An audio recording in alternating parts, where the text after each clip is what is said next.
Hello student, my name is Praveen Singh. Previous lecture में मैंने exercise 1.3 के क्वेश्चन नंबर 6 तक के सवाल करा दिए थे। आज हम उससे आगे के जो सवाल हैं उन्हें देखेंगे। तो देखिए, इसी में जो पहला सवाल है हमारा यानी क्वेश्चन नंबर 7, वो है f(x) बराबर दिया है 4x + 3 द्वारा प्रदत्त फलन f सच दैट r से r पर विचार कीजिए। सिद्ध कीजिए कि f व्युत्क्रमणीय है और f का प्रतिलोम फलन ज्ञात कीजिए। यानी कि हमें ये बताना है कि जो फलन हमें दे रखा है वो फलन कैसा है, व्युत्क्रमणीय है, और उसका प्रतिलोम फलन भी ज्ञात करना है। तो देखो फलन कैसे दिया है, f सच दैट r से r, और f(x) बराबर दे रखा है हमें 4x + 3। तो देखो प्रतिलोम फलन के लिए मैंने बताया था, सबसे पहले क्या करते हैं, जो फलन दिया होता है उसे हम y के बराबर लेकर चलते हैं। ये देखिए तो क्या होगा हमारा, माना f(x) बराबर y। f(x) की जगह देखो f(x) की वैल्यू रखेंगे तो 4x + 3 बराबर y। 4x बराबर कितना हो जाएगा हमारा y - 3, और x बराबर हो गया y - 3/4। अब देखिए जो फलन आ गया हमारा वो किस में आ गया, y के पदों में। तो इस फलन को हम क्या लिख सकते हैं, gy बराबर y - 3/4। ठीक है, यानी कि जो gy फलन है वो हो गया हमारा y - 3/4। अब हमें क्या करना है, फॉग निकालना है और गॉफ निकालना है। फॉग और गॉफ दोनों ही अगर हमारे आइडेंटिटी फंक्शन आ जाएं, यानी कि तत्समक फलन आ जाएंगे, तो हम कह सकते हैं जो दिया गया फलन है वो कैसा है, व्युत्क्रमणीय है, और उसका जो प्रतिलोम फलन कौन सा हो जाएगा, जी वाला। तो देखिए सबसे पहले क्या करते हैं, फॉग निकालते हैं। तो फॉग होगा f(g(y), क्योंकि जो फलन है हमें किस में दे रखा है, y में, तो क्या कर लिया f(g(y). देखिए इसमें क्या करेंगे, जो f वाला फलन है उसमें देखो x के स्थान पर gy आ गया, तो इधर भी क्या करेंगे, x के स्थान पर gy रख देंगे। तो ये हो जाएगा 4gy + के 3। अब देखिए 4 gy की जगह gy की वैल्यू रखते हैं y - 3/4 + 3। 4 से 4 काट दिया तो ये बचा y - 3 + 3। 3 से 3 काट देंगे तो क्या आ गया, y, यानी कि ये क्या हो गया हमारा iy। यानी जो फलन आ गया हमारा कैसा आ गया, तत्समक फलन। अब हमें देखो फॉग का मान कैसा निकला है हमारा, तत्समक। इसी प्रकार से हमें गॉफ निकालना है। तो देखिए लिए गॉफ के लिए क्या करेंगे, गॉफ बराबर क्या होगा, g(f(x), यानी कि जो g वाला फलन है हमारा उसमें जैसे y की जगह पर क्या आ जाएगा, f(x). तो देखो क्या हो जाएगा, ये f(x - 3/4। देखो f(x) की वैल्यू रखते हैं, f(x) की वैल्यू कितनी है, 4x + 3, ये -3/4। 3 से 3 काट देंगे तो ये बचा 4x/4। 4 से 4 काट दिया तो कितना आ गया, x, यानी कि जो फलन है वो हमारा कैसा हो गया, आइडेंटिटी फंक्शन, यानी कि इकाई फलन। यानी जो फॉग का मान है वो भी इकाई फलन है और गॉफ है वो भी क्या है हमारा, इकाई फलन। तो हम कह सकते हैं कि जो दिया गया फलन है वो कैसा है, व्युत्क्रमणीय है। तो क्या लिख सकते हैं, क्योंकि फॉग तथा गॉफ तत्समक फलन हैं, इसलिए f व्युत्क्रमणीय है। और अगर f इनवर्स की बात करें तो कितना होगा, g, और f इनवर्स x की बात करें तो क्या हो जाएगा, gx, और gx की वैल्यू देखें तो कितनी हो जाएगी, देखो gy की वैल्यू कितनी है, y - 3/4, और gx की वैल्यू निकालेंगे तो y की जगह कितना आ जाएगा हमारा, x आ जाएगा। तो ये हो जाएगी x - 3/4, यानी जो f इनवर्स x है इसकी वैल्यू कितनी हो गई, x - 3/4। यही क्या हो जाएगा हमारा आंसर हो जाएगा। देखिए नेक्स्ट क्वेश्चन है क्वेश्चन नंबर 8, और इसमें दिया है f सच दैट r+ से लेकर 4, अनंत तक, और f(x) बराबर है x² + 4। यानी कि इसका जो प्रांत है वो क्या है, r+, यानी कि सभी ऋणोत्तर वास्तविक संख्याएं। यानी इसमें क्या होगा, कोई भी माइनस वाली वास्तविक संख्या नहीं आएगी। और सहप्रांत है 4, अनंत। यानी कि जो मान निकल कर आएगा उसका वो क्या होगा, बड़े से बड़ा मान क्या हो सकता है इसका, अनंत, और छोटे से छोटा मान क्या हो सकता है, 4। यानी कि इसकी जो मिनिमम वैल्यू होगी वो 4 होगी और मैक्सिमम वैल्यू कितनी हो जाएगी, इनफाइनाइट हो जाएगी। तो देखिए हमें क्या करना है, पहले तो ये बताना है कि ये जो फलन है f(x) बराबर x² + 4 ये व्युत्क्रमणीय है। दूसरा इसका प्रतिलोम फलन भी ज्ञात करना है। तो देखिए क्या करते हैं, माना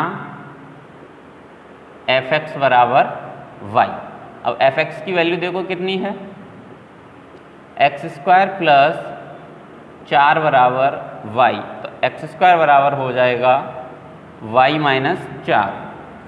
तो देखिए x बराबर हो जाएगा √y - 4। जो x है बराबर किसके है, √y - 4 के, यानी कि जो फलन आ गया वो किसके पदों में आ गया, y के पदों में। तो इसे हम लिख सकते हैं gy बराबर √y - 4। देखिए जो f(x) फलन था उससे हमने एक दूसरा फलन प्राप्त कर लिया gy। अब हमें क्या करना है, फॉग और गॉस की वैल्यू निकालनी है। अगर दोनों ही हमारे तत्समक फलन आ जाएंगे तो हम कह सकते हैं जो f है वो क्या है, व्युत्क्रमणीय है। तो देखिए सबसे पहले क्या करते हैं, फॉग का मान निकालते हैं। फॉग बराबर होगा f(gy)। देखिए जो f(x) फलन है, ठीक है, इसमें क्या करेंगे, x के स्थान पर क्या रख देंगे, gy। तो देखिए क्या हो जाएगा, gy का स्क्वायर और प्लस के 4। अब देखिए gy की जगह gy की वैल्यू रखते हैं, ये है y - 4 वर्गमूल के अंदर और इसका स्क्वायर प्लस 4। देखो वर्गमूल से स्क्वायर क्या होगा, कट जाएगा, या ये कहें कि इस संख्या का जब वर्ग करेंगे तो क्या होगा, वर्गमूल हट जाएगा। तो ये बचा y - 4 प्लस के 4, 4 से 4 काट दिया तो ये बचा हमारा y। यानी कि जो फलन आ गया वो हमारा क्या हो गया, तत्समक फलन। यानी कि y के रूप में जो फॉग की वैल्यू है वो क्या हो गई, एक तत्समक फलन। अब क्या करते हैं, हम गॉस का मान निकालते हैं। तो देखो ये हो जाएगा हमारा g ऑफ f(x). यानी कि हमें क्या करना है, जो g वाला फलन है उसमें y के स्थान पर क्या रखना है, f(x). तो देखिए क्या हो जाएगा, ये वर्गमूल के अंदर y की जगह पर क्या रखेंगे, f(x) और ये माइनस के 4।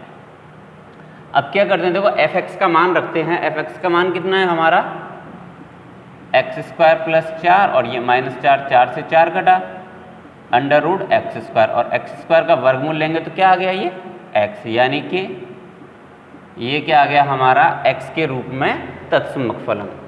जब फॉग और गॉस दोनों ही क्या आ गए हमारे तत्समक फलन, तो हम कह सकते हैं जो दिया गया फलन था वो कैसा है, व्युत्क्रमणीय है। तो यहाँ लिख सकते हैं चूंकि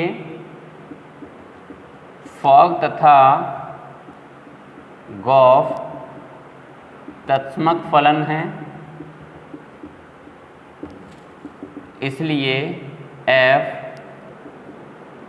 व्युत्क्रमणीय फलन है।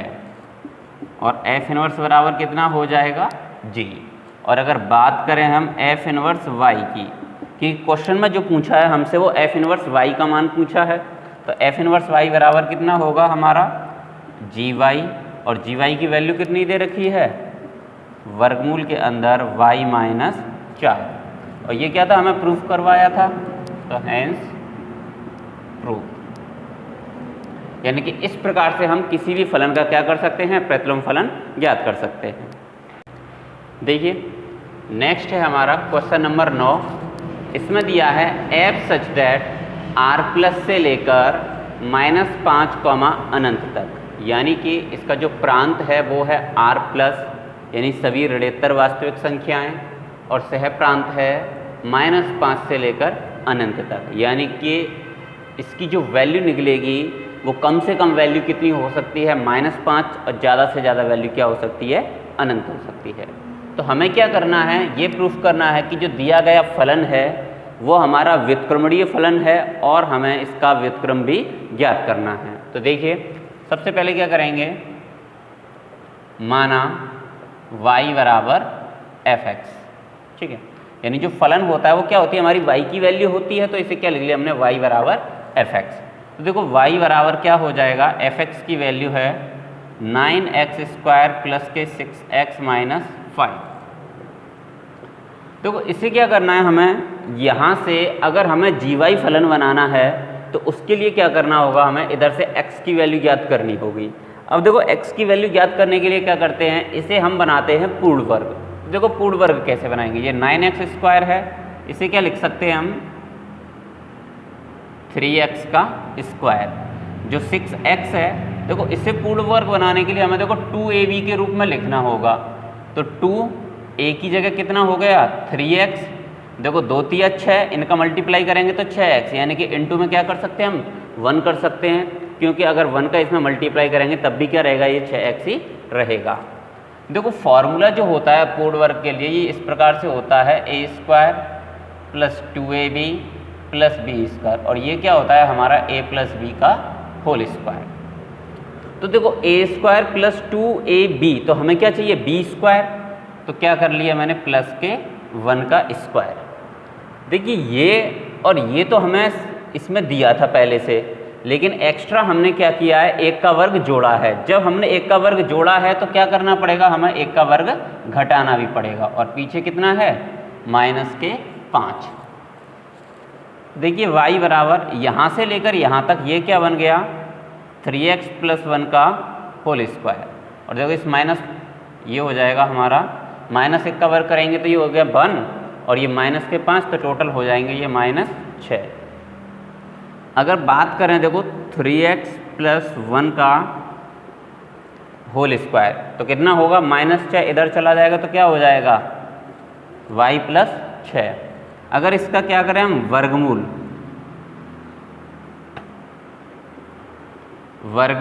लेने पर, वर्गमूल लेंगे तो इस पर से स्क्वायर हट जाएगा, तो ये बचेगा 3x प्लस 1 बराबर वर्गमूल के अंदर y प्लस 6।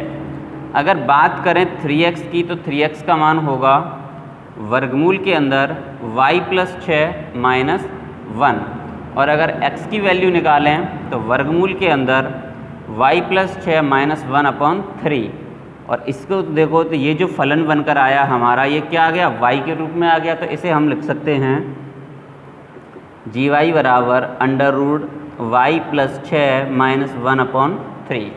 ये क्या हो गया हमारा gy फलन हो गया।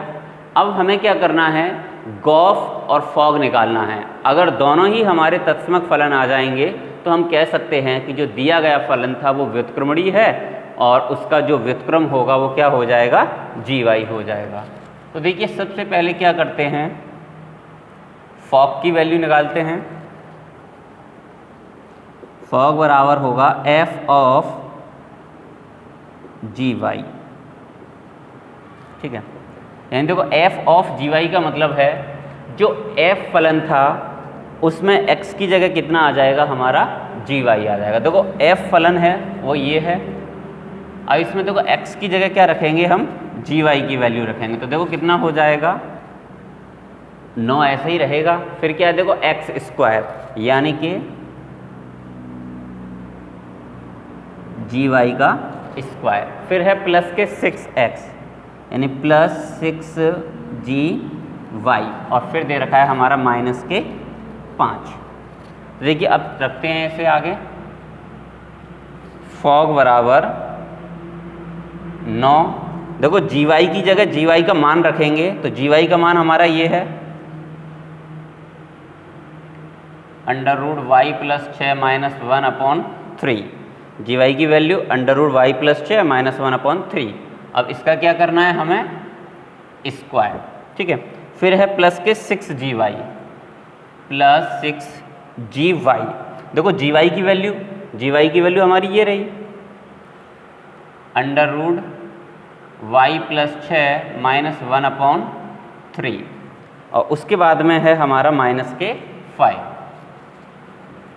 देखो करते हैं इसे 9, देखो इसका होल स्क्वायर करेंगे तो कितना हो गया, ये हो जाएगा हमारा y प्लस 6 प्लस 1 और -2 √y प्लस 6, और अपॉन में 3 का वर्ग करेंगे तो ये हो गया हमारा 9। 3 से देखो इसे काटते हैं तो ये हो गया 2, और 2 का इसमें गुणा करेंगे तो ये हो जाएगा 2 अंडर रूट y प्लस 6, 2 का -1 में किया तो -2 और पीछे ये माइनस के 5।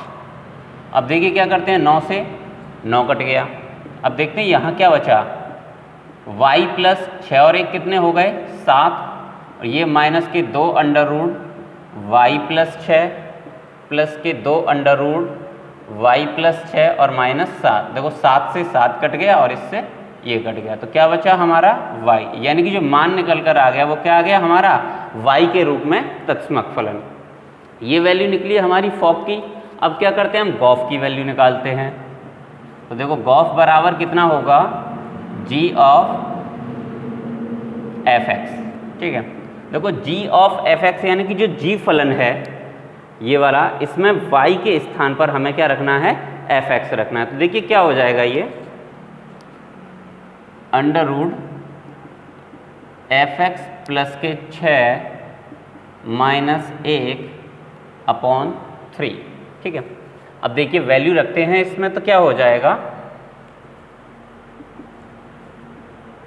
अंडर रूट f(x) की जगह f(x) का मान रखेंगे 9x² प्लस के 6x माइनस 5, और ये प्लस के 6 माइनस 1 अपॉन 3। तो देखिए ये क्या बचा हमारा, अंडर रूट के अंदर 9x² प्लस के 6x प्लस 1 माइनस 1 अपॉन 3। अगर देखो ध्यान से देखें, ये जो वैल्यू है हमारी वो कौन सी है, ये वाली वैल्यू। देखिए 3x का स्क्वायर यानी कि 9x², 2 इंटू 3x इंटू 1 यानी कि 2 3 6, 6 1 6 यानी कि 6x, प्लस 1 का स्क्वायर यानी कि प्लस 1, यानी ये जो पूरी वैल्यू है हमारी वो किसके बराबर है, 3x प्लस 1 के होल स्क्वायर के बराबर। तो इसकी जगह हम लिख सकते हैं अंडर रूट के अंदर 3x प्लस 1 का होल स्क्वायर और माइनस 1 अपॉन 3। अब देखो वर्गमूल के अंदर 3x प्लस 1 का होल स्क्वायर है, बाहर करेंगे तो क्या होगा, इसका स्क्वायर हट जाएगा, तो ये बचेगा 3x प्लस 1 माइनस 1 अपॉन 3। 1 से 1 काट देंगे, 3 से 3 काट देंगे, तो वैल्यू क्या आ गई हमारी x, यानी कि जो मान आ गया वो हमारा क्या आ गया, x के रूप में तत्समक फलन। तो देखिए जो फॉग है उसकी वैल्यू iy, जो गॉफ है उसकी वैल्यू ix, यानी कि दोनों ही क्या आ गए हमारे तत्समक फलन। तो देखिए चूंकि फॉग तथा गॉफ दोनों ही तत्समक फलन हैं, इसलिए f व्युत्क्रमणीय है तथा f इनवर्स बराबर क्या होगा, g। और अगर बात करें हम f इनवर्स y की तो ये हो जाएगा gy, और gy की वैल्यू कितनी है हमारी, under root y plus 6 minus 1 upon 3। ये हमारा f का प्रतिलोम फलन हो गया। देखिए नेक्स्ट क्वेश्चन है हमारा क्वेश्चन नंबर 10। क्वेश्चन नंबर 10 में दिया है कि मान लीजिए f such that x to y एक व्युत्क्रमणीय फलन है, तो सिद्ध कीजिए कि f का प्रतिलोम फलन अद्वितीय यानी कि यूनिक होता है। यानी कि हमें ये बताना है कि अगर f कोई व्युत्क्रमणीय फलन हो तो इसका जो व्युत्क्रम होगा वो केवल एक ही निकल कर आएगा। तो देखिए क्या दिया है, f such that x to y एक व्युत्क्रमणीय फलन है। अब देखिए अगर f एक व्युत्क्रमणीय फलन है तो क्या होगा, जो f होगा वो एक ही भी होगा और आच्छादी भी होगा। तो क्या होगा, इसलिए f एक की तथा आच्छादक है। मैंने बताया था अगर कोई फलन प्रतिलोम फलन है तो वो फलन हमारा एकेकी भी होता है और आच्छादी भी होता है। तो इसका मतलब ये हुआ कि अगर f such that x to y एक व्युत्क्रमणीय फलन है तो f क्या है, एकेकी भी है और आच्छादी भी है। और हमें देखो प्रूफ करना है कि इसका जो प्रतिलोम फलन है वो कैसा है, यूनिक, यानी कि केवल एक वैल्यू निकल कर आएगी। लेकिन हम क्या करते हैं, माना f का या f के दो प्रतिलोम फलन g1 व g2 हैं। यानी मैंने क्या कर लिया, मान लिया, यानी कि जो हमें प्रूफ करना है उसके विपरीत मान लिया हमने कि f के दो प्रतिलोम फलन है, एक g1 है और दूसरा g2 है। देखो जब इसका प्रतिलोम फलन g1 व g2 होगा तो क्या होगा, fog1 बराबर किसके हो जाएगा, सॉरी fog1 y बराबर किसके होगा, y के, और fog2 y बराबर भी किसके होगा, y के। क्योंकि देखो fog1 y या fog2 y हम कुछ भी निकालें वो क्या होते हैं, हमारे तत्समक फलन होते हैं, यानी कि किसके बराबर होगा, ये हमारा y के बराबर। यानी कि अगर मैं fog1 y के रूप में निकालूं तो क्या होगा y, और fog2 y के रूप में निकालूं तो वो भी क्या होगा y।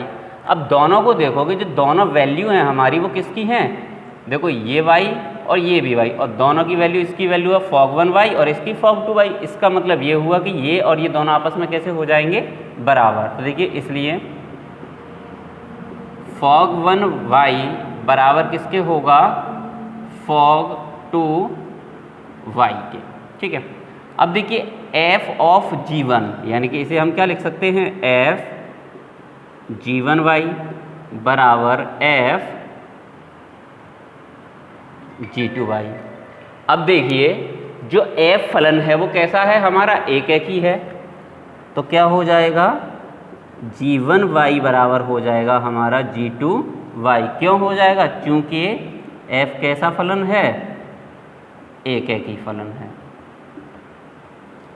और देखिए अज्यूम कर लीजिए ये क्या है, हमारा x1 है और ये x2 है। तो जब एक एक ही होते तो क्या होता था, fx1 बराबर fx2 लेने पर क्या आता है, हमारा x1 बराबर x2।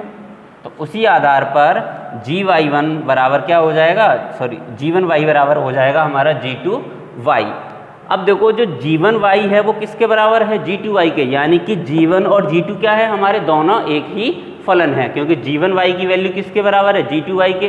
अर्थात हम कह सकते हैं g1 व g2 दोनों एक ही फलन हैं, यानी ये दोनों की वैल्यू होगी वो कैसी होगी, एक ही होगी। अर्थात वो क्या होगा, हमारा केवल एक ही फलन होगा। तो इसलिए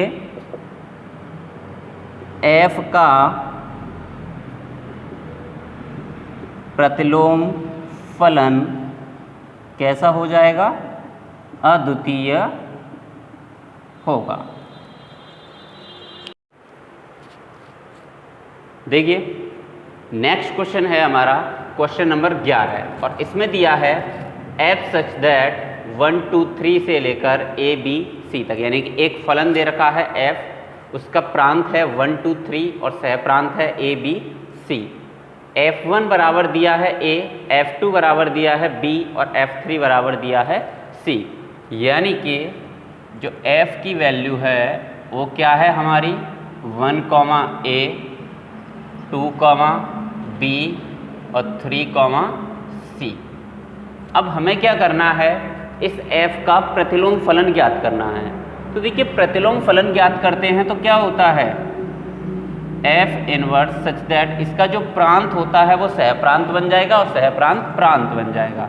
यानी क्या हो जाएगा, a b c से लेकर 1 2 3 तक, ठीक है। अब इसके प्रतिलोम फलन की बात करें तो f इनवर्स बराबर कितना होगा, इनके जो स्थान होंगे वो क्या होंगे, चेंज हो जाएंगे। यानी कि ये हो जाएगा a 1 b 2 और तीसरा हो जाएगा हमारा c 3। ये क्या आ गया हमारा f इनवर्स, तो ये तो हो जाएगा हमारा आंसर। अब देखिए सवाल में हमसे एक चीज़ और पूछी थी, हमें क्या करना था, f इनवर्स का इनवर्स भी ज्ञात करना है। तो देखिए इसका भी इनवर्स निकालने के लिए क्या करेंगे, f इनवर्स का इनवर्स निकालेंगे तो इनके स्थान फिर से चेंज हो जाएंगे। तो ये हो जाएगा 1 a 2 b और 3 c। अब देखो ये जो वैल्यू है हमारी वो किसकी है, f की वैल्यू। तो इसकी जगह पर हम क्या लिख सकते हैं, f, यानी कि क्या हो गया, f इनवर्स का इनवर्स क्या होगा हमारा, f हो जाएगा। और सॉरी ये क्या करना था, हमें प्रूफ करना था, तो लिख सकते हैं हम हेंस प्रूव। देखिए नेक्स्ट क्वेश्चन है हमारा क्वेश्चन नंबर 12, और इसमें कहा है कि मान लीजिए कि f such that x to y एक व्युत्क्रमणीय फलन है, तो सिद्ध कीजिए कि f इनवर्स का प्रतिलोम क्या होगा, f होगा। तो देखिए यानी देखो सवाल में क्या दे रखा है, f such that x to y एक व्युत्क्रमणीय फलन है, यानी कि जो f है एक की व आच्छादक है। क्योंकि अगर कोई फलन व्युत्क्रमणीय फलन होता है तो वो फलन हमारा कैसा होता है, एक की और आच्छादी दोनों होता है। तो देखिए क्या करते हैं, माना x बराबर मान लेता हूँ मैं a, b, c, और y बराबर मान लिया मैंने 1, 2, 3, ठीक है। मान लिया x बराबर a, b, c और y बराबर मान लिया 1, 2, 3, और f a बराबर 1, f b बराबर 2 और f c बराबर ले लिया मैंने 3, यानी कि क्या हो जाएगा, f बराबर a, 1, b, 2 और c, 3 हो गया। अब देखिए इसी के आधार पर जो हमें प्रूफ करना है उस चीज़ को प्रूफ करते हैं। तो सबसे पहले क्या करते हैं, हम f इनवर्स की वैल्यू निकालते हैं।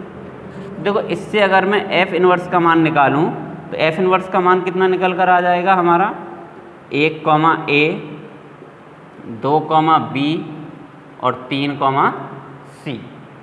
अब देखो हम क्या करें, सवाल में उसने कहा है कि सिद्ध करना है कि f इनवर्स का प्रतिलोम f है, यानी कि हमें जो f इनवर्स है उसका भी क्या करना है, प्रतिलोम निकालना है। तो क्या करते हैं, f इनवर्स का भी हम प्रतिलोम निकालेंगे। तो ये कितना हो जाएगा, a, 1, b, 2 और c, 3। देखिए f इनवर्स का इनवर्स, ये जो वैल्यू है हमारी वो किसकी है, f की। तो इनके स्थान पर हम क्या लिख सकते हैं, f, यानी कि यहाँ पर क्या निकल कर आया, f इनवर्स का भी जो इनवर्स है वो क्या है, f। और यही क्या करना था, हमें प्रूफ करना था,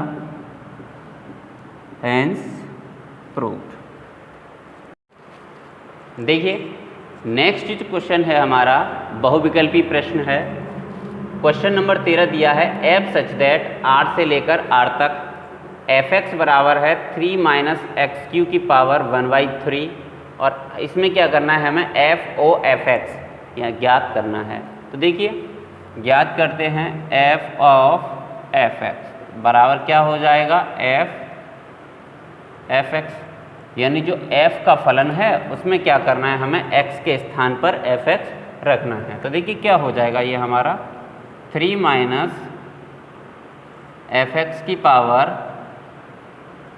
3 और इस सब की पावर कितनी होगी, 1/3। तो देखो 3 - f(x) की जगह क्या करते हैं हम, x की जगह f(x) की वैल्यू रखते हैं। तो देखिए x की जगह जब हम f(x) की वैल्यू रखेंगे तो कितना होगा, 3 - x³ इसकी पावर 1/3। ये क्या हो गई हमारे f(x) की वैल्यू। अब इसका भी क्या हो रहा है, होल क्यू करना है, और इन सब की पावर कितनी है हमारी, 1/3। तो देखो कितना हो गया, 3 देखो 3 - x³ इसकी पावर 1/3 और इसकी पावर 3।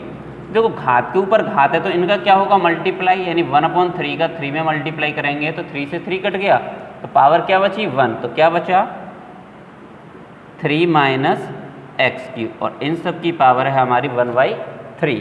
तो देखो क्या हो गया, ये माइनस से गुणा करेंगे तो -3 माइनस प्लस x³ और इसकी पावर 1/3, 3 से 3 कट गया, x³ की पावर 1/3 करेंगे तो ये कितना आ गया, x।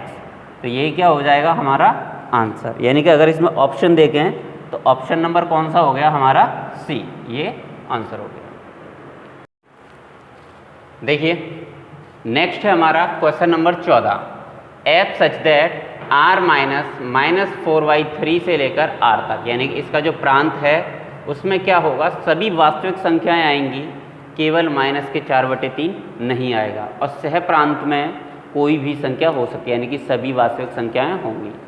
तो हमें ये बताना है इसका जो प्रतिलोम फलन है वो क्या हो सकता है, यानी कि इसका जो प्रतिलोम फलन है जो जी के रूप में निकल कर आएगा वो फलन हमारा क्या हो सकता है। तो देखो प्रतिलोम फलन निकालने के लिए मैंने तुम्हें बताया था कि हम क्या करते हैं, y बराबर fx लेकर चलते हैं।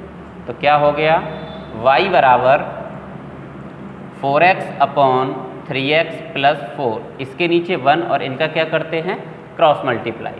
देखो क्रॉस मल्टीप्लाई करेंगे y का इसमें किया तो ये हो गया 3xy प्लस के 4y बराबर 4x। देखो अब क्या कर सकते हैं हम, इसको हम इधर ले जाएंगे तो क्या हो जाएगा, 4y बराबर 4x और ये हो जाएगा हमारा माइनस के 3xy। तो देखिए 4y बराबर, इन दोनों में से x कॉमन लेंगे तो 4 - 3y, और अगर x की वैल्यू निकालें तो 4y अपॉन 4 - 3y, और ये जो फलन निकल कर आया हमारा किसके रूप में आ गया, y के रूप में, और इसी को हम क्या कहते हैं, gy बराबर 4y अपॉन 4 - 3y। यानी कि अगर हम f का प्रतिलोम फलन निकालेंगे तो इसका प्रतिलोम फलन क्या होगा हमारा, 4y अपॉन 4 - 3y। और हमें क्या करना था, जो 4 ऑप्शन दिए गए थे क्वेश्चन के उसमें से चूज करना था कि ये वाला कौन सा ऑप्शन है, और ये जो ऑप्शन है हमारा वो है हमारा बी, यानी कि इसका जो बी पार्ट है वो क्या होगा, हमारा सही हो जाएगा। देखिए इसी क्वेश्चन के साथ में आज की जो एक्सरसाइज है, एक्सरसाइज 1.3 वो कंप्लीट होती है। उम्मीद करता हूँ आपको एक्सरसाइज अच्छे से समझ में आ गई होगी। अगर किसी भी स्टूडेंट को कोई भी परेशानी हो समझने में तो वो हमें कमेंट करके बता सकते हैं, या मेरा जो व्हाट्सअप नंबर है उस पर मुझे मैसेज करके भी अपनी जो भी परेशानी है उनके बारे में पूछ सकते हैं।